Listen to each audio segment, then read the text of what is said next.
Assalamualaikum warahmatullahi wabarakatuh. Perkenalkan, nama saya Melan dan rekan saya Malia Mega Pratiwi. Di sini saya akan menjelaskan hasil diskusi kami yang berjudul Sengketa Maritim antara Kenya dan Somalia. Simak video ini sampai selesai ya.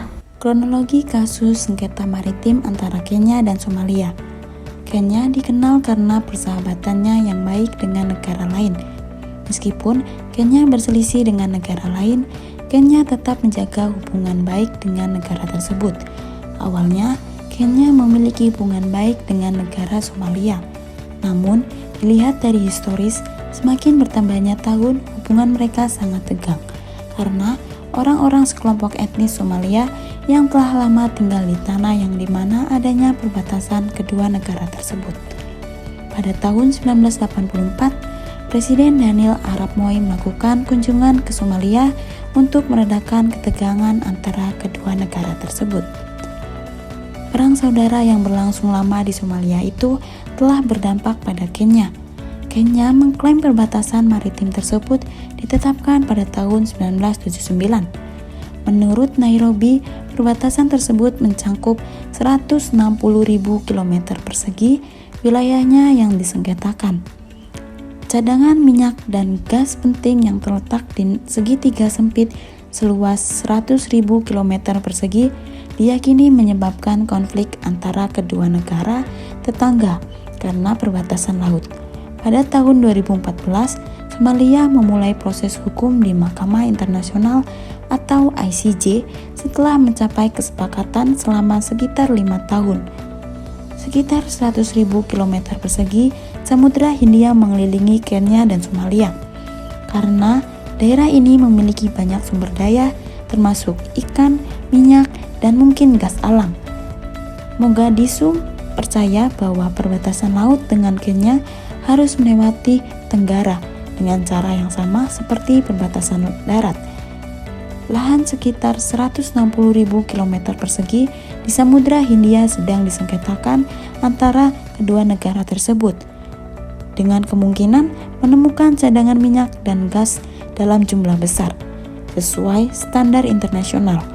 Suatu negara pantai mempunyai hak untuk melindungi wilayah maritim yang ditetapkan berdasarkan prinsip-prinsip dasar negara tersebut, termasuk wilayah laut yang diatur dalam UNCLOS tahun 1982. Somalia berpandangan bahwa garis pengukuran wilayah laut harus selaras dengan garis pantai, garis perbatasan kedua negara tersebut. Sementara itu, Kenya berpendapat bahwa garis batas laut harus dibuat secara horizontal dan tidak searah dengan batas darat kedua negara tersebut. Penyebab sengketa. Perselisihan yang terjadi antara Kenya dan Somalia disebabkan oleh sengketa perbatasan laut. Baik Kenya ataupun Somalia memiliki perspektif yang sama mengenai perairan teritorial Samudra Hindia. Awalnya, Somalia menuduh Kenya memberikan hak eksplorasi sumber daya pada suatu perusahaan di perairan yang terdapat sengketa. Kemudian, Somalia membawa Kenya ke ICJ pada tahun 2014 karena menganggap Kenya telah melakukan pelanggaran terhadap batas maritimnya. Walaupun sudah ada MOU yang menjadi panduan operasi di wilayah sengketa. Walaupun Kenya melakukan penolakan terhadap ICJ untuk menyelesaikan kasus tersebut, Somalia tetap mengesampingkan penyelesaiannya di luar pengadilan dan berujung pada pengusiran pada duta besar Somalia untuk Kenya. Mekanisme penyelesaian sengketa maritim antara Kenya dan Somalia, yaitu Kenya telah menyatakan keinginannya untuk menyelesaikan sengketa perbatasan tanpa menggunakan pengadilan. Dasar putusan ini adalah adanya ketidakadilan prosedural di pengadilan. Keputusan tersebut diambil setelah refleksi dan konsultasi ekstensif mengenai bagaimana melindungi kedaulatan dan integritas wilayah Republik Kenya. Sementara, Somalia ingin kasus tersebut diadili di Mahkamah Internasional atau ICJ. Pada bulan Agustus 2014, Somalia mengajukan kasus ke ICJ di Den Haag atas perselisihan sehubungan dengan pembentukan batas laut tunggal antara dua negara tetangga di Samudra Hindia yang membatasi laut teritorial zona ekonomi eksklusif dan landas kontinen di luar 200 mil laut. Kenya ingin perbatasan maritimnya sejajar dengan garis lintang dan di perbatasan kota Kiunga. Sementara Somalia ingin perbatasan dibuat secara diagonal sebagai perpanjangan dan pembatasan darat. Hak eksklusif suatu negara atas suatu daya energi bawah air ditentukan oleh batas maritim, dan perselisihan mengenai batas-batas ini biasanya diselesaikan di ICJ. Pengadilan mencabut kesempatan para pihak untuk menyelesaikan perselisihan dengan cara yang tepat dan tidak bermusuhan, seperti yang dilakukan Somalia dengan nota kesepahaman tahun 2009 yang disetujui ICJ sebagai perjanjian yang sah. Kenya juga memberitahu pengadilan bahwa kepentingan komersial pihak ketiga dapat mendorong kasus ini dan membahayakan perdamaian dan keamanan di wilayah yang sudah rentan. Kenya menyatakan dukungan terhadap solusi diplomatik. Kenya telah melakukan tindakan negosiasi yang mungkin dicerminkan program pembatasan Uni Afrika yang mendorong penyelesaian konflik antara negara melalui negosiasi bilateral atau dalam struktur perdamaian dan keamanan Uni Afrika. Solusi diplomatik yang memungkinkan kedua negara untuk memberikan penawaran dan penawaran balasan, seperti kemampuan untuk berbagi sumber daya di zona konflik. Keuntungan diplomasi adalah memungkinkan Somalia menerima perlindungan pemerintah, bergabung dengan komunitas Afrika Timur, memiliki akses terhadap pasar dan institusi akademis, serta membentuk pemerintahan jangka panjang antara kedua negara tersebut. Mahkamah Internasional atau ICJ diberikan izin untuk menyelidiki kesepakatan maritim antara Somalia dan Kenya pada tahun 2017. Menurut ICJ, diperlukan waktu sekitar 46 bulan untuk memiliki simultanitas kasus-kasus tersebut dan dalam mengambil keputusan. Penarikan diri Kenya menimbulkan rintangan baru dalam proses sinkronisasi perbatasan. Menurut Voice of America atau VOA, Kenya telah menolak untuk berpartisipasi dalam resolusi perselisihan selama seminggu Mahkamah Agung PBB. Dalam sebuah surat kepada Mahkamah Internasional di Den Haag yang disebut Mahkamah Internasional atau ICJ, pemerintah Kenya menjelaskan mengapa tidak menghadiri persidangan.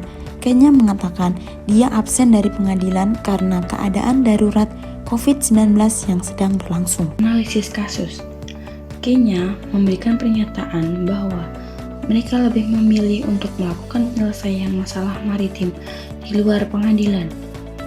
Hal ini didasarkan pada perspektif Kenya yang menganggap terdapat ketidakadilan prosedural di pengadilan. Hal ini merupakan suatu keputusan yang dipilih sudah adanya refleksi yang mendalam dan konsultasi ekstensif mengenai upaya terbaik dalam hal perlindungan kedaulatan dan integritas wilayah di Republik Kenya. Sedangkan Somalia menginginkan kasus tersebut diadili oleh Mahkamah Internasional atau ICJ pada bulan Agustus 2014. Somalia telah melaporkan kasus ke Mahkamah Internasional atau ICJ yang ada di Den Haag atas perselisihan yang berhubungan dengan pembentukan batas laut tunggal antara dua negara tetangga di Samudra Hindia yang membatasi laut teritorial, zona ekonomi eksklusif, dan batas landas kontinen di luar 200 mil laut. Somalia menuntut perbatasan laut berjalan secara diagonal sebagai perpanjangan batas darat, sementara Kenya menginginkan sejajar dengan garis lintang. Perbatasan maritim tentunya akan berdampak pada hak eksklusif bagi negara atas sumber daya energi yang ada di bawah laut. Kenya menegaskan bahwa Somalia tidak diseret ke pengadilan hanya karena agenda ekspansi dari negara tetangga itu. Kenya juga memiliki catatan bahwa komposisi keanggotaan majelis hakim yang menangani kasus tersebut memiliki kekhawatiran bias dan berujung pada proses peradilan yang cacat. Mengutip dari kasus warga Somalia, Hakim Abdul Qawi Yusuf yang duduk di ICJ sebelumnya telah mewakili Somalia pada konferensi PBB ketiga tentang hukum laut. sehingga Kenya mengatakan bahwa hakim tersebut harus mengundurkan diri. Selain itu, dalam hal mempertegas jurisdiksinya atas masalah ini dan gagal menghargai atas tidak setujunya Kenya pada deklarasi klausul opsionalnya di Statuta ICJ. Pengadilan juga dianggap merampas kesempatan dari para pihak untuk menyelesaikan dengan cara yang sesuai dan telah disetujui oleh Somalia di MOU 2009. Sebuah instrumen yang memang telah ditegaskan oleh Mahkamah Internasional sebagai perjanjian yang sah. Kenya memberikan rekomendasi penyelesaian dengan cara negosiasi yang merupakan suatu cerminan program perbatasan Uni Afrika yang memacu negara untuk melakukan penyelesaian negosiasi bilateral. Solusi diplomatik di mana kedua negara dapat merumuskan suatu penawaran termasuk adanya kemungkinan berbagi sumber daya di wilayah yang diperebutkan. Kenya menyatakan bahwa sepenuhnya menentang keputusan dan mengatakan tidak akan menerima keputusan Mahkamah Internasional atau ICJ. Somalia sendiri terus mendesak Kenya untuk mematuhi keputusan pengadilan. Keputusan pengadilan yang dibacakan di Den Haag oleh seorang hakim yang menegaskan bahwa tidak pernah ada perjanjian perbatasan laut antara kedua negara dan menetapkan perbatasan serupa yang diklaim oleh Somalia. Keputusan ICJ bersifat final dan tidak dapat dibandingkan. Namun, pengadilan yang dibentuk setelah Pengadilan Perang Dunia II untuk menyelesaikan perselisihan antara negara-negara anggota PBB tidak berwenang menerapkan keputusan itu. Namun, jika suatu negara tidak mengikuti keputusan ICJ, negara tersebut dapat melapor ke Dewan Keamanan PBB. Kesimpulan, perselisihan yang terjadi antara Kenya dan Somalia disebabkan oleh sengketa perbatasan laut. Baik Kenya ataupun Somalia mempunyai perspektif yang sama mengenai perairan teritorial Samudra Hindia. Awalnya, Somalia menuduh Kenya memberikan hak eksplorasi sumber daya pada suatu perusahaan di perairan yang terdapat sengketa. Terdapat rekomendasi untuk penyelesaian kasus sengketa tersebut yaitu dengan cara negosiasi. Negosiasi sendiri merupakan satu cerminan program perbatasan Uni Afrika yang memacu negara untuk melakukan penyelesaian melalui negosiasi bilateral. Solusi diplomatik di mana kedua negara dapat merumuskan suatu penawaran termasuk adanya kemungkinan berbagi sumber daya alam berdaya di wilayah yang diperebutkan. Akan tetapi, pihak Somalia menolak rekomendasi tersebut dan tetap membawa kasus sengketa maritim ini ke Mahkamah Internasional.